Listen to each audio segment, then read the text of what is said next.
Just stop it. The run-of-the-mill, cheesy, humdrum bullshit status quo just tires me out. What fascinates me are the industry disruptors, the superhuman frontiersmen or women who go through hell to achieve their goals.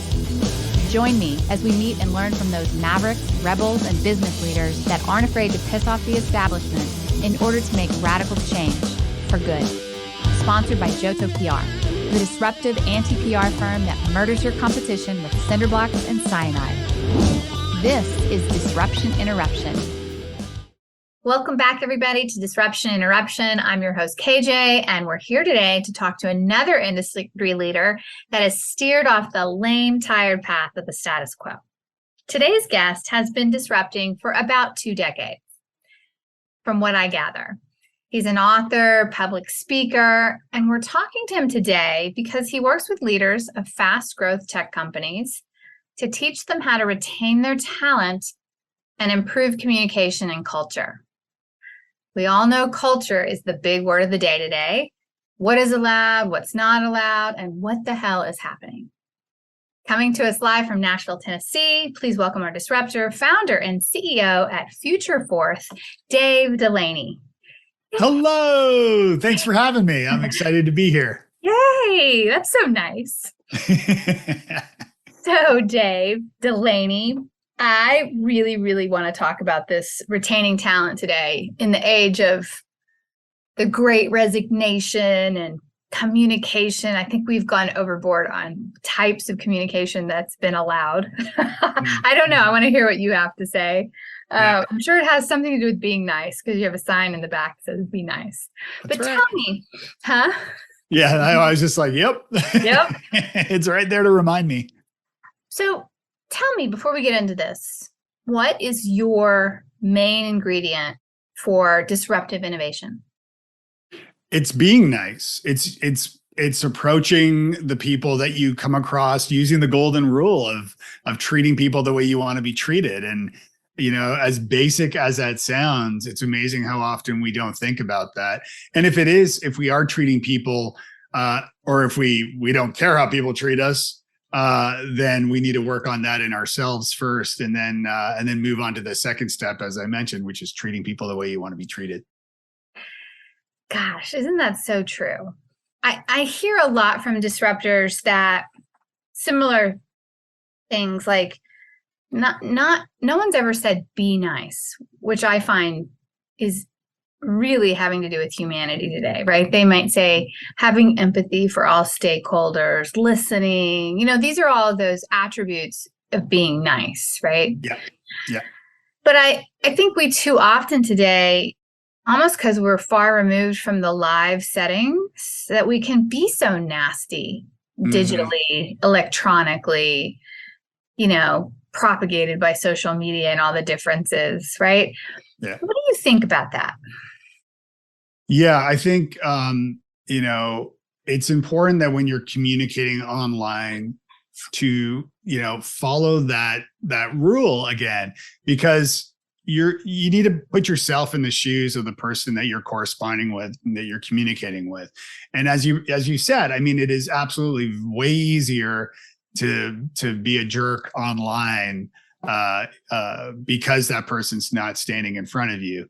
But I think the more that we can treat people online as well, and be mindful that the other side of it, by the way, is that, some people online aren't people at all, and they're bots or they're trolls whose mission it is to stoke your emotions and make you angry. And I also think it's important to also look at who you're communicating with to determine if it's even an actual human to begin with.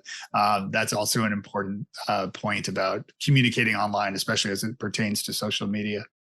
That's so interesting. How would anybody know if it's a bot or a troll? Yeah, it's good to look, we'll say Twitter as an example, but it's good to look at the profile of the person, look at the username. If the username is like, my username on social media is Dave Delaney. That's where you'll find me. It's not Dave Delaney 214-938-694-920-123. That's not to And I just had an imposter on Instagram, a fake account that was Dave Delaney with 2 L's, that ripped my entire profile with my photos and everything. And that's also a big thing to watch out for too. So sometimes you're communicating with an imposter too. The scam associated with that, by the way, is that person then friends you. You know Dave Delaney in this case, so you follow him back, and you know him personally. And then over a little time, he'll message you to say, hey, I'm stuck at the airport without any money. Someone stole my wallet. Will you wire me some money? And that's kind of that scam. So be careful of that too. Got it. Well, you must be popular for them to want to. I get around. So. There you go. Yeah. So what does all this have to do with fast-growing tech companies and their ability to retain talent? Like, tell me what's happening there. Let's really break this down. There's been so many cultural taboos that have been completely disrupted in the negative way, right? Mm-hmm. Yeah. Some of them positive, right? Yeah. But we have this, I don't know, what do you call it? This maelstrom of stuff, right? Yeah.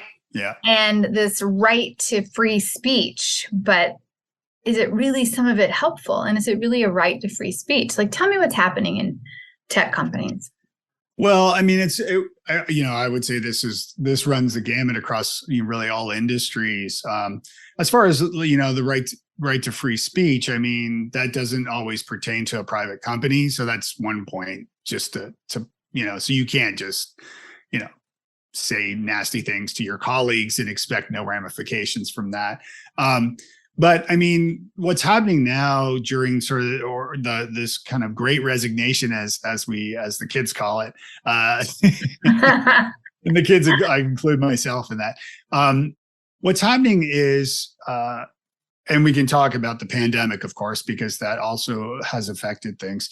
But when people leave your company, SHRM did a study a few years back, the Society for Human Resources Management, and they found that it costs between 6 to 9 months a person's salary to replace that person if they quit, what we call volunteer turnover. And so if they quit, that's going to cost you, for example, if a team member costs, let's say their salary is $60,000, it's going to cost between $30,000 to $40,000 to replace that person. That's recruiting, retraining, rehiring, that whole process of having to replace somebody. And lots of institutional knowledge. Yeah. Yeah. In fact, I built a calculator on my website at futureforth.com where you can actually pop in the salary and it will show you, based on their study, how much it will cost to replace that person. And I mention that because in the tech industry, salaries tend to be more than 60,000. They tend to be quite a lot higher than that. And employee turnover is even higher in tech companies as well.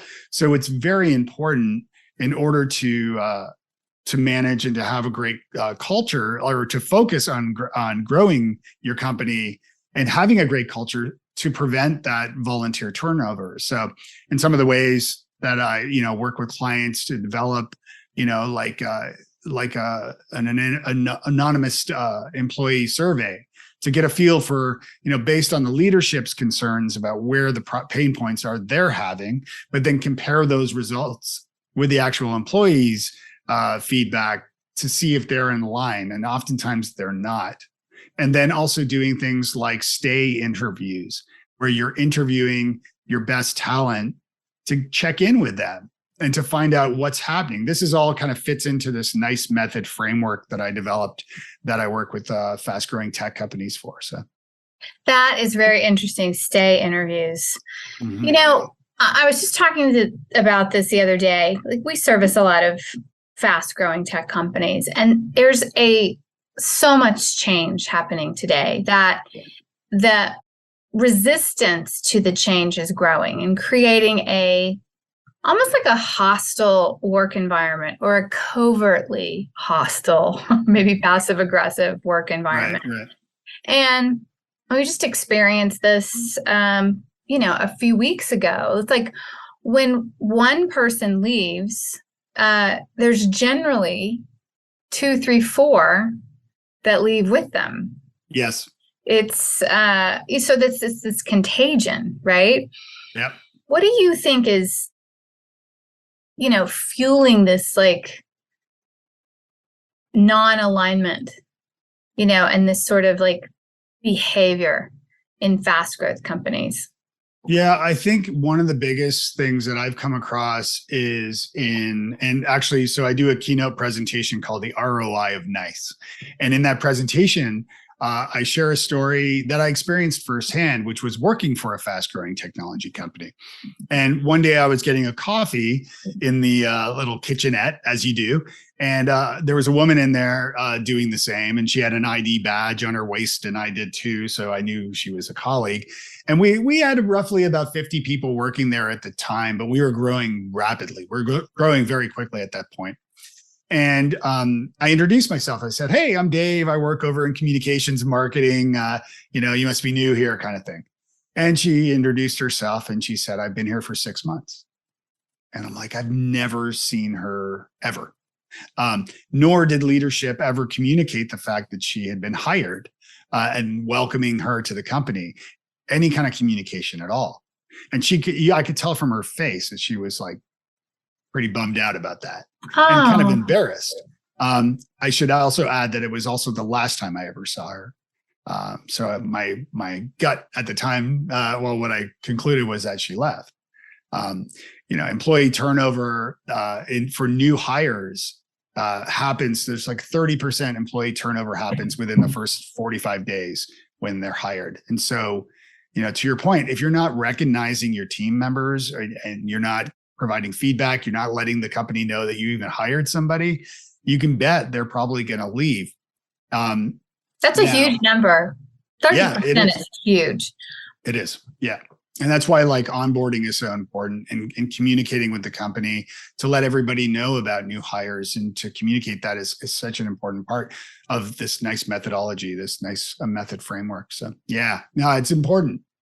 Yeah. Well, where do you think the downfall is? Is it, like not pointing out things that are wrong, but, is HR trying to keep up with the recruitment so much that the onboarding, falls through the cracks? Is that really a part of the comms division where they should have like an internal, PR campaign? Like, is it a collaboration of both? Is it leadership doesn't care, just get them on producing? I mean, like what's happening? Because I don't think it's that people are mean. I think we have other pressures that are happening. Yes, absolutely. 100%. So like when a company, like in the case of most of my clients are fast growing tech companies. And so when a technology company is doing really well, they're going to start hiring more staff, to help sustain the business. Right. But what happens as a result of that, especially for the leadership team or the leader, they are spinning a lot of plates and they're trying to keep their current customers happy. They're trying to make sure their sales team are prospecting and bringing on new clients. They're trying to make sure that they're all getting what they need. They're trying to make sure that investors are also, happy with success as well. And so you're trying to spin all those plates, and unfortunately, communication starts to take a hit as a result of that because it's just not a priority, and suddenly, not even by choice, you're not like thinking. A leader's not thinking like, oh, I don't have to care about them anymore.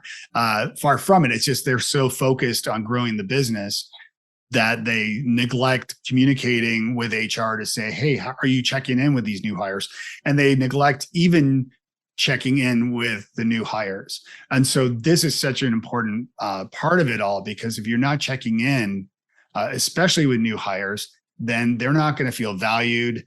And they're going to be gone pretty soon. And also checking in, as I mentioned with stay interviews, checking in with your top talent who have worked with you for a long time, because if they start deciding to leave, as you mentioned earlier, like this volunteer or this turnover contagion that happens is a real thing. And if it's a popular employee who has a lot of friends at work and they decide to quit, you can bet more will follow. And sometimes they bring them with them to their next venture. Yeah, that can happen too. Yeah. When you talk about new hires and feeling valued, right? Within the first 45 days they leave and this exodus of, 30%. And then you talk about leaders having a lot of spinning plates, which is true, and checking with HR if they checked with them. That all seems very reactive to me. Like there is a void in this proactive, I don't know, be nice campaign. I mean, you have the ROI of being nice, right? Yeah. Yeah. But it seems very reactive to me. It's like it's an afterthought. Yeah, there are steps that you can take. I actually, and I do want to mention this, that so I wrote a book called The Nice Method, all about lots of tips and stories in here to help folks, which I will happily, it's like $20, but I'll give it to you guys for free. If you go to nicemethod.us or nicemethod.us and use the code DISRUPT, you'll get a free copy. Your listeners will get, and viewers will get a free copy. So you guys can grab a free copy. But in that book, I share actually a story, or in that presentation too, I share a story from another friend, Laura Godding Osner, who wrote a great book called Limitless. And in that book, she talked about a CEO of a large bank. And one thing that he does, and this is something that I share a lot because I think it's just genius, and it's so simple, is to, as a leader, start the week or on a Friday, whatever day, just allocate some time in the morning before you turn on your computer even to write a thank you card. I literally do this too. Thank you for being so nice. I was just working on one earlier. But every day, a hard copy. Old school, we're talking analog, pen and paper, lick the stamp and shoot it off in the mail.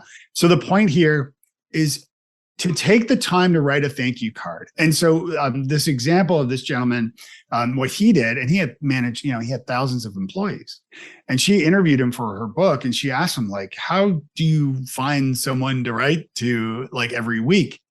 And he said, if I'm not paying attention to my team members, if I can't find something to be thankful for and grateful for, then I'm not paying attention. So it's a good way to check in with yourself as a leader to know, am I slowing down enough to recognize my top talent, my greatest people? And so what he does, and this is what I advocate for, and what I do is I take the time to write a thank you card, and I write why I'm thankful for them. I don't add a Starbucks gift card and anything like that. I just write a thank you card and I mail it to them, so that to their home, so they get it in the mail. And honestly, when was the last time you received a thank you card? Never. And when I send cards, people don't ever acknowledge them. It's kind of like terrible etiquette, right? Yeah.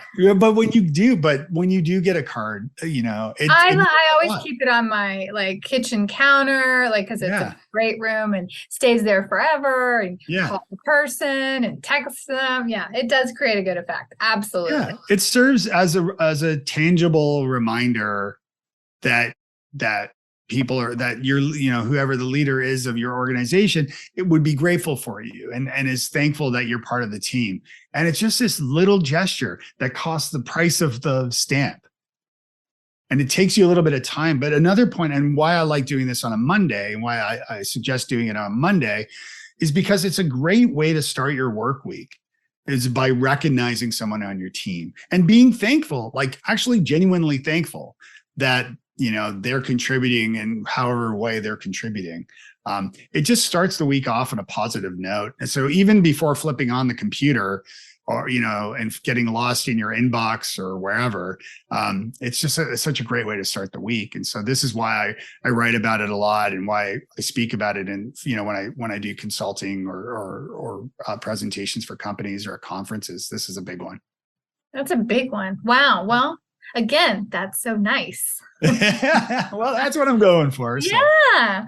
Well, so we need to be nice in the corporate setting. We need to be nice in these fast growing tech companies. Mm-hmm. And you're mentioning some of the things that are just part of granting importance to the person, right? To the people. Yeah. Is there any other factor that's happening that has become the status quo since COVID, in these fast growth companies that is contributing to an environment that's not nice? Yeah. So, I mean, a lot of companies now are working remotely, or they're trying to figure out hybrid that works for everyone. And a lot of team members have gotten a taste for what it feels like to work remotely, and they kind of like it. Not everybody, but some people do. So the NICE method framework breaks into 3 sections. It's to hear your team, so to actively listen, to provide feedback, to provide recognition. It's to avoid the wrecks. And these wrecks are caused by miscommunication or poor communication and workplace fear, like fear of leaders, fear of managers and things. And then the third part of the NICE method, and I go into all this stuff with great detail in the book, is life outside the walls. And life outside the walls means finding ways to bring your people together, to build relationships. You're far more likely to quit, to leave a job if you have friends there. And so you're way more likely or less likely to quit if you have friends. And if you have friends, they're more likely to stay because they're your friend too. So celebrating life outside of the walls and finding ways to bring your teams together. So to answer your question, this challenge these days is having remote teams. Now, some businesses are fully distributed to begin with, especially a lot of SaaS companies are like that, software as a service. But other companies are doing that now too. And so to rectify this, you have to build relationships. And in order to build relationships, you need to bring your team together in person. And just as, long distance relationships, tend to not work if you never come together in a relationship kind of way. Or kind of hard to get married that way, right? Right. Yeah. It's tough. I mean, not to poo-poo long distance relationships, but at some point you do have to come together. If you never see each other in personally, then, that's going to affect things poorly. So building relationships, that's why and I've been on social media since the earliest days, Twitter since 06 or 07, podcasting since 2005. So I've been on these spaces but I used to go to all these tech conferences or organize my own events to bring people together, and we would meet in person. And once you meet in person, the magic happens. That's when real relationships happen. That's when hugs and high fives and handshakes and physical human touch, which actually does help scientifically, solidify relationships. So the same can be said for in the workplace and bringing your team together. So even if you're a fully distributed team who never comes together in the same office because you don't maybe even have an office, organizing a retreat is a key thing to do, or an offsite is a great way to bring your team together. And this is why I'm often hired to come to the event space, wherever it is, and deliver a presentation and a workshop to the team.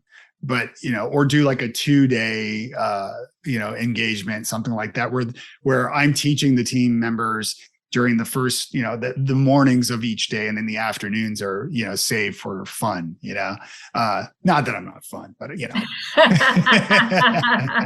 people would rather be bowling. Right? I'd rather be bowling, I think, or sailing or whatever the bumper sticker would be. So bringing your team together, allowing your team members to actually build genuine relationships. And this comes from proximity. It comes from being together, is a really important step in all of this. Yeah, I just was talking to someone the other day who said they just started hugging people since the pandemic, right? Yeah, and what a good feeling that was. And I thought, oh my gosh, right? It's been 2 years and you haven't been hugging your friends, or wow. It's so true. Yeah, no, hugging is that's a big one with full consent, of course, but especially as it pertains to the workplace. But yeah. I'm a hugger too. I've been delivering the ROI of NICE as a keynote presentation to a lot of associations lately.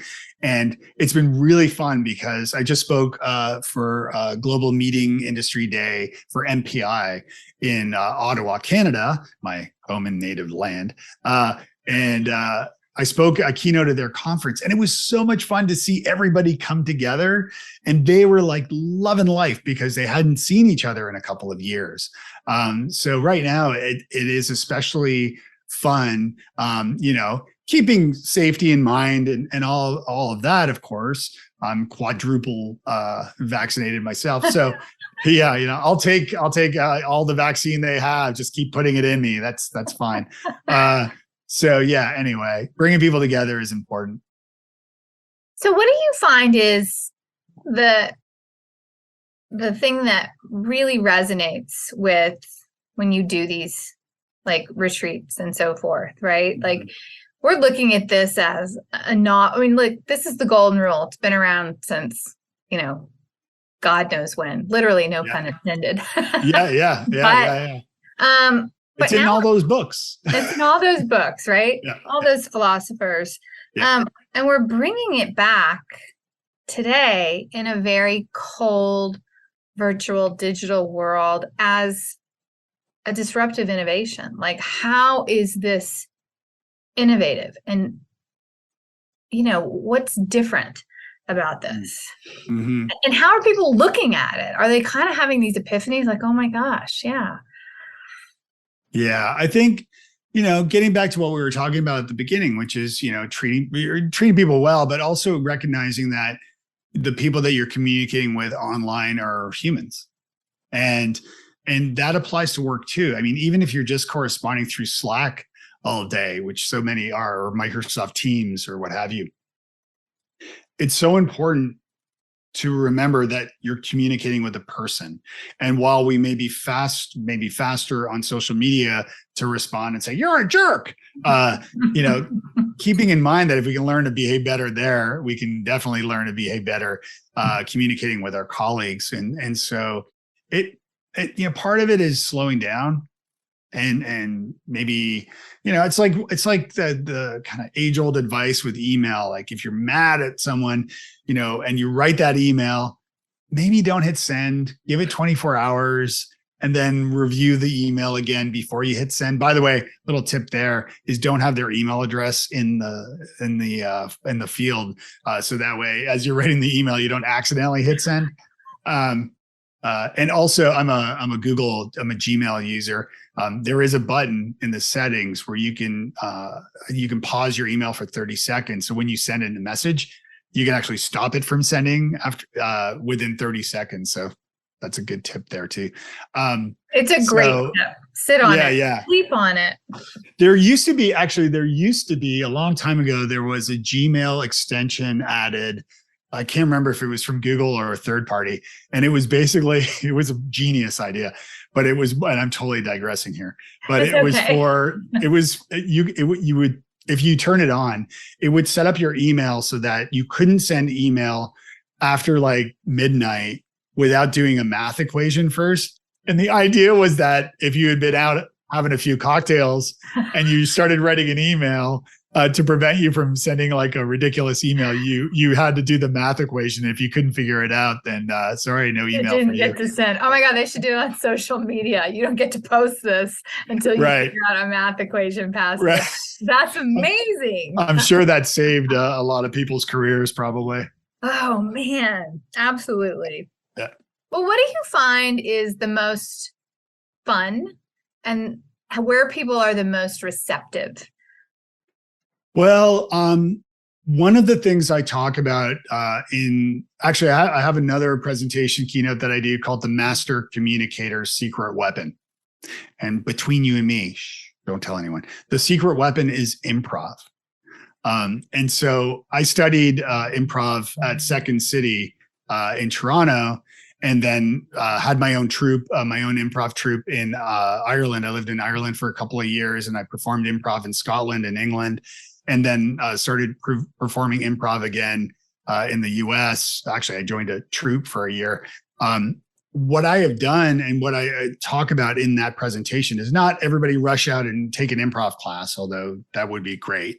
And it's not to put anyone in the hot seat, because I know some people, would run out the door if I told them that, hey, let's do an improv game.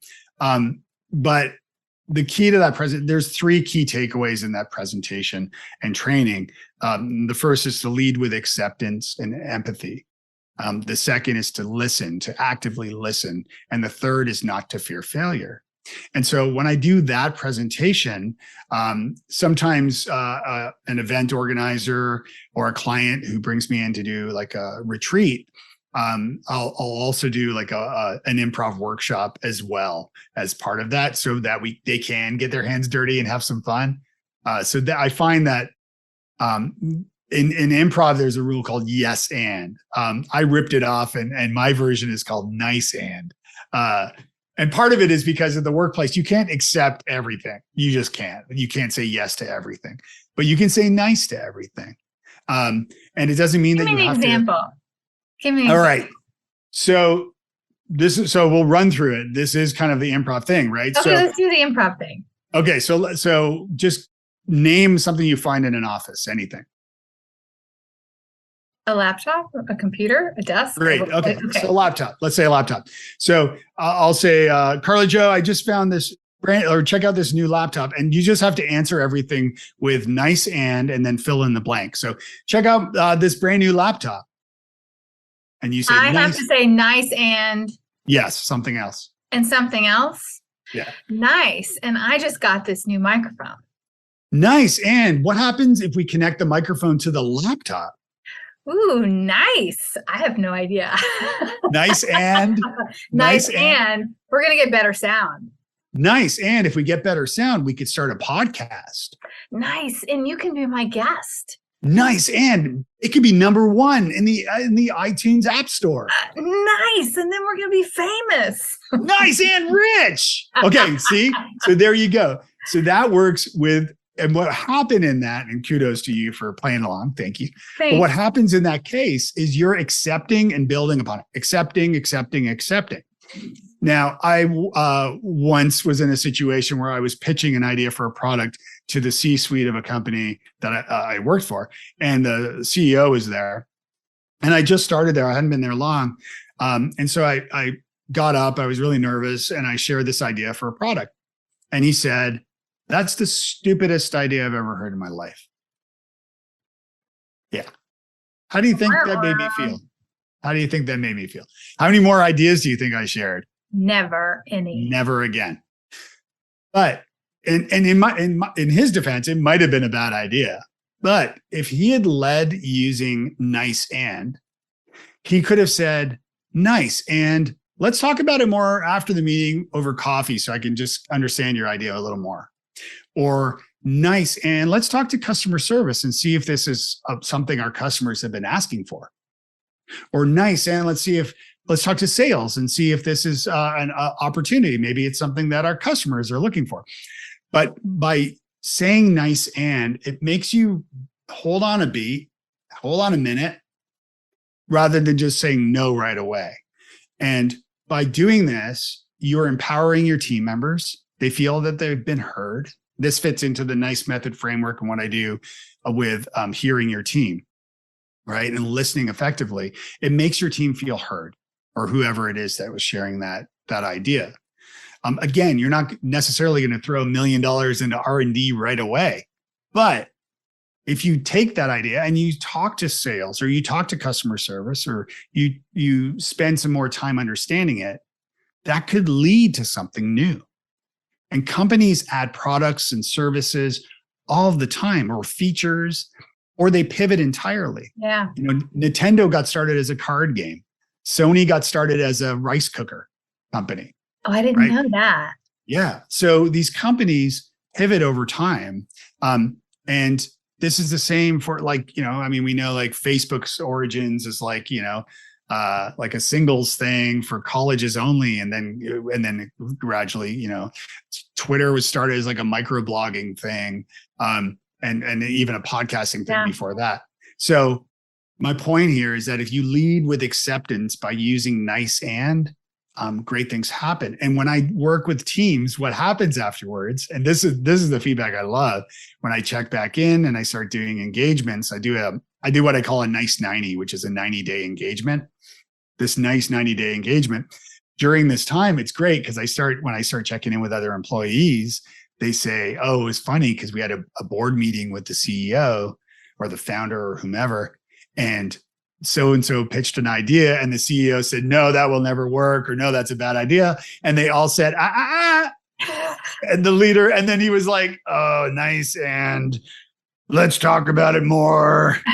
and then at least he got to understand the idea more, right? And again, like if you slow down long enough and listen, and be nice and listen to your team members and empower them, you may learn that, you may think about that idea and think, wait a minute, actually, your idea is good, but what if we did it this way? And that could be the next thing.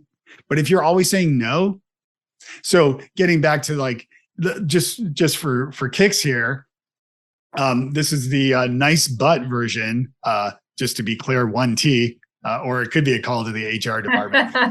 But so do the same thing, but say nice but. Okay. So here's a laptop that I just got. Nice, but don't you think you need a bigger screen? Nice, but the screen's not too bad. Nice, but a bigger screen, you could see a lot more. Nice, but you can see on this screen okay. Nice, but the bigger screen has more RAM. Nice, but this size screen will work just fine. Nice, but you get a better bag with the bigger screen. Well done. So you see what happened, right? Like you're blocking me constantly, and we're getting nowhere. Yeah. And so nice but is the same as saying no. Yeah.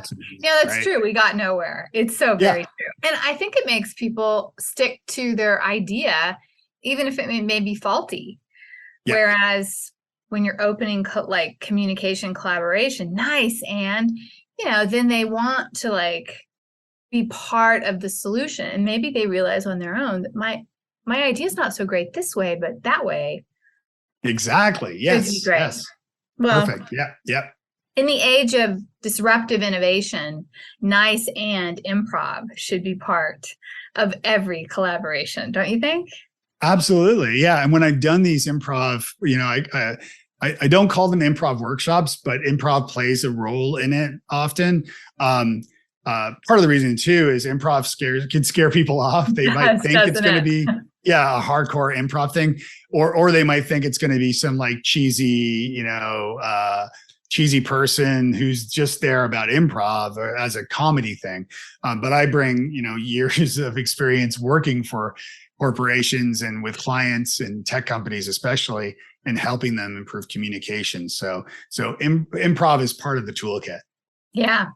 Dave, how did you get to be on this be nice path? Have you always been, Mr. Super Nice, like even little Dave, like growing up, wanting to make people happy? Or did you have like a particular moment where you said, that's effing it, like I'm changing this, I'm going in this direction? It's a great question. I've always strived to be a good person and to treat people well. I like any human, I make mistakes, of course. And like any human, I lose my temper too. I'll be stuck in traffic, somebody cutting me off. I mean, these things. I can't see you mad though. I just can't picture it. Hey, I have 2 teenagers. Just ask them. They'll tell me. Yes. But yeah, I think I've always tried to, just try to treat people well. During some of my own kind of career soul searching, I had a great conversation with, I belong to a couple of masterminds with some colleagues, and this idea of they're like, Dave, just call yourself nice. That's what you are. And it came from them. And I thought, oh, okay. Yeah. So that's kind of how we landed on it. That's awesome. That is awesome. Yeah. So Dave, what do you do outside of like all your ROI of nice and being nice? Like, do you have any crazy passions or? I do actually. It's funny you should ask. So I have a podcast as well. I'll have to bring you on. Yeah. Called The Nice Podcast, go figure. I have I explained my history with improvisation, improv comedy.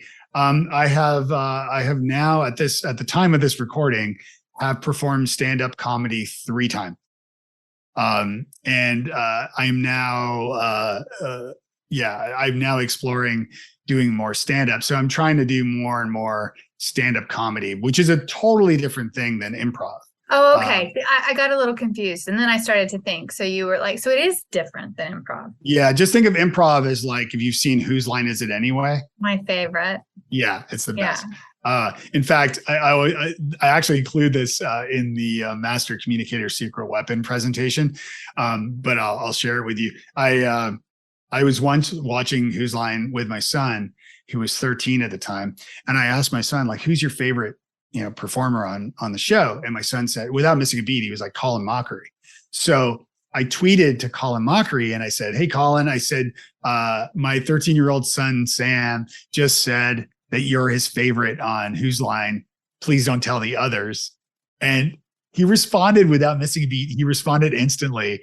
And he said, Dave, please tell your son that he's brilliant, or something to the effect of like, please tell your son he's very smart and that I will tell the others. And I was like, yes, it's so great. But improv, you're working with team members on stage, right? And there's a lot of collaboration that's involved with that. There's a lot of rehearsal involved with that. Even though the show itself is improvised, part of the secret of improvisation and improv shows is, hopefully these actors have worked together and trained together so that they know each other's strengths and weaknesses. And so if I know that you're a great singer, I might, give you a give, like from the audience, I might start to sing to you. So that can allow you to sing back to me. And even though I sound terrible, you sound awesome. And so it's very collaborative that way. But with stand-up, one of the coolest things about stand-up that I've always loved is that there's no way to know that you're any good without an audience. So like, you think of like a band, right? Like a band can jam together in a basement until they feel like, okay, we've got something here. Let's go play a gig and see what happens, right? They know from each other. Or even as a musician, from your ear, that the guitar's in tune and that what the chords are supposed to sound like. That enough to compose music or to play music. But with improv or with stand-up, you don't know until you do it on stage. And I'm a big fan. I love Jesse Fox has a podcast called Good One, where he talks to comedians about their bits and actually their and then tears them apart and not in a positive way, but kind of dissects them. And so this is a long-winded way of answering your question. I'm sorry. I love it. But I'm really excited. So if any of your listeners or viewers are interested, I've started a Substack where I'm sharing my stories of doing improv as well, so they can follow along.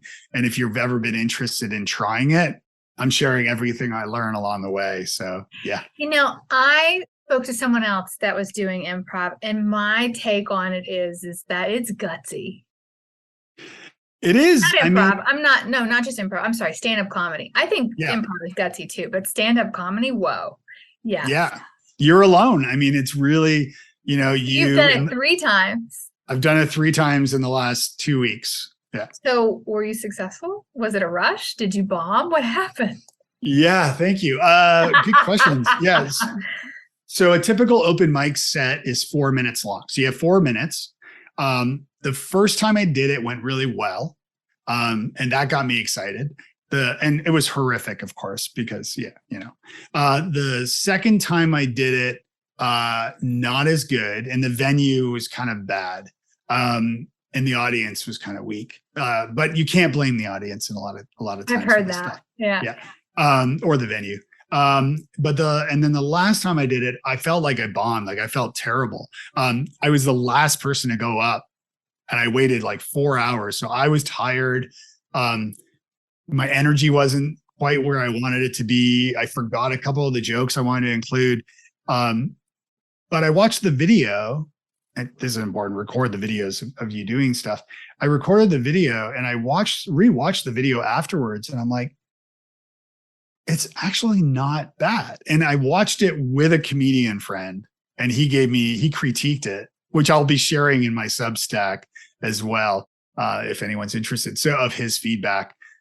So it turned out that it wasn't quite as bad as I thought. I mean, there's lessons in life here, right? We're all our own worst critics, and that's part of it. Rehearse with, any sort of speech or anything you need to give. And so it's obviously a different beast than being a keynote speaker. Something that is near and dear to my heart, and I absolutely love to do.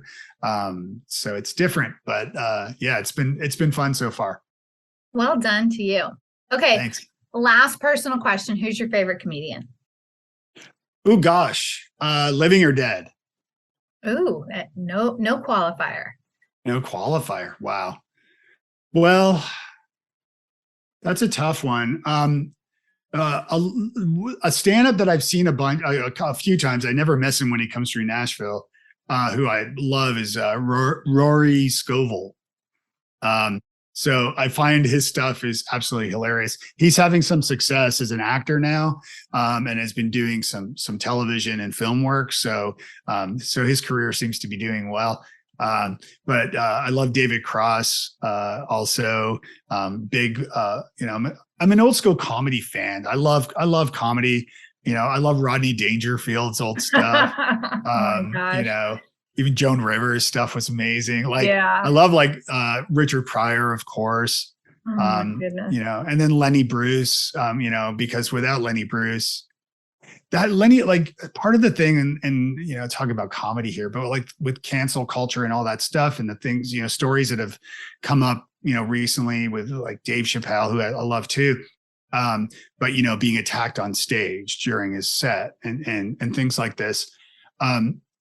It was really Lenny Bruce who paved the way of taking comedy and making it more risky, much more risky, and doing things where he was literally being arrested for, after every show. If you've watched, have you watched The Marvelous Mrs. Maisel? Yes.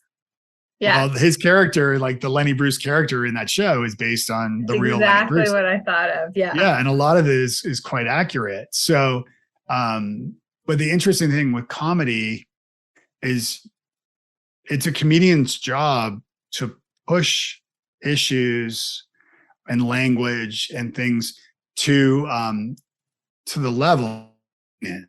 And open mics are a good place for this because they're a safe space for you to say whatever you want on stage. Personally, I'm not. I try to keep it pretty clean, but others are not as clean. But the point here is that a comedian's job is try to push it to see how far or where the edge is. Right. That is a comedian's job. It's so very true. And it is a zeitgeist. Yeah. I mean, and I think every bit of joke has some vein of truth to it. I mean, absolutely. Right. I mean, but it is some sort of rejection that makes people laugh. Right. Yeah. Some suffering, some terrible thing. I mean, right back from slipping on a banana peel or something, you know what I mean? There's a lot of that I mean, that's a big, I was going to say in comedy, but it's really in humor. I wonder if the ROI of nice could be used in comedy and stand up today. I mean, yeah. I mean, test it out, pilot it out. Yeah. I mean, well, as we went through sort of that exercise with nice which definitely comes inspired from improvisation. That definitely plays a part of it. But it's interesting. I haven't really thought about how stand-up would apply, but you have to be careful. Food for thought. Yeah, for sure. Dave, how do people get a hold of you? Well, the easiest way is to visit futurefourth.com or just Google Dave Delaney. I'm usually at the top. I'm Dave Delaney on all the social networks. I mentioned the book, nicemethod.us. Y'all can use I said y'all. I'm the weirdest sounding Canadian. You can use, I've been in the South too long. You can use the word disrupt for that book and you can get it for free. So thank you so much for doing that for our listeners. That's very nice of you. Yeah, well, I try. Practice what I preach, right? Thanks, Dave. This has been great. Thank you. Yeah, it was fun. Yeah. That's a wrap, everyone. If you learned something today or laughed, go tell someone about this podcast and tell people to go disrupt their markets with a tidbit from this show. And be nice. Thank you for listening to Disruption Interruption, where we transform lives, change consumer behavior, alter economics, and never accept the status quo. Ciao for now. Because we live in a highly litigious society, with America being one of the top litigious countries in the world, here's our legal disclaimer. This information is not intended to be a substitute for professional public relations or legal advice. Do not disregard seeking professional legal, healthcare, or financial advice, or delay seeking professional PR or legal advice because of something you have heard here. Contact an attorney to obtain advice on any particular legal situation or problem. Use of this podcast or our website or any of its social media or email links do not create an agency-client relationship between Johto PR and the user.